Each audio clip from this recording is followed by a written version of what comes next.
నష్టం లేదు.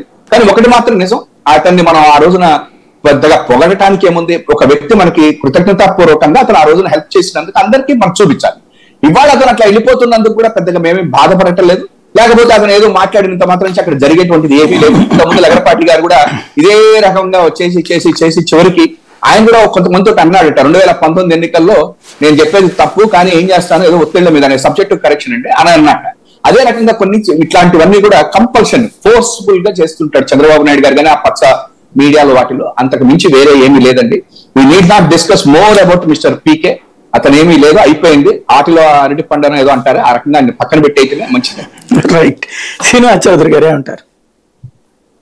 సాయి గారు, మొదట మీకు అలాగే బీజేపీ నేత కిరణ్ గారికి, అనలిస్ట్ నరసింహరావు గారికి, వైఎస్ఆర్ నేత సభ గారికి నా తరఫున తెలుగుదేశం పడడం మొదటి నమస్కారాలు. రాష్ట్రంలో ఎన్నికలు పోటీగా రాలేదు కానీ ఎన్నికల హడావుడి ఆ వేడి అనేది స్పష్టంగా కనబడతా ఉంది.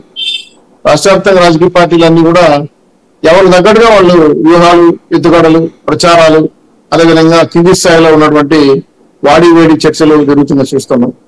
అయితే మీరు చెప్పిన అంశం, హైదరాబాద్ లో ఒక హోటల్లో ఒక ఇంగ్లీష్ పత్రికకి ఇంటర్వ్యూ ఇస్తూ ప్రశాంత్ కిషోర్ గారు దారుణంగా ఆంధ్రప్రదేశ్ లో ఓడిపోబోతున్నారు అని స్టేట్మెంట్ ఇవ్వడం, బంగాళాలో కూర్చొని బటన్ నొక్కినంత మాత్రాన్ని ఓట్లు రావడం, అలాగే అభివృద్ధి లేకుండా అందరికీ తాయిలాలు ఇస్తా పోతుంటే అది రాష్ట్రం నష్టం వస్తుందని దాని వల్ల ఓట్లు కూడా వాడమని చెప్పడం, కొన్ని అనేక రకమైన క్రిటికల్ కామెంట్స్ చేశారు.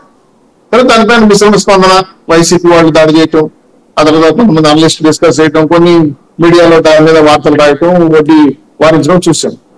కానీ సఫాలిస్టులు, అనలిస్టులు, సర్వేలు, ప్రీపోల్ సర్వేలు, ఆఫ్టర్ సర్వేలు ఇవన్నీ చూసి చాలా అనుభవం మీకు కూడా, మీరు కూడా సీనియర్ జర్నలిస్ట్ కాబట్టి వాస్తవాలకు దగ్గరగా మనం ఆలోచించాలి. దానికి దగ్గరగా అయితే జనసేన తెలుగుదేశం పార్టీ ప్రజల్లో ఉంది, ప్రజలతో పనిచేస్తాం. మాకు అన్ని వర్గాల ప్రజలు ఆశీర్వదిస్తున్నారు, మాకు పూర్తి స్థాయి నమ్మకాన్ని ఇచ్చారు. మేము ఇంటర్నల్ గా మా పార్టీ నాయకులు, కార్యకర్తలు, లీడర్లు చెప్పిన అంశాలను పరిగణన తీసుకుంటే ఖచ్చితంగా 160 పైచిలకు జనసేన తెలుగుదేశం పార్టీ సీట్లు వచ్చే అవకాశం ఉందని మా ఇంటర్నల్ గా మా నాయకులు ఇచ్చిన ఫీడ్బ్యాక్. 160. అవును సార్.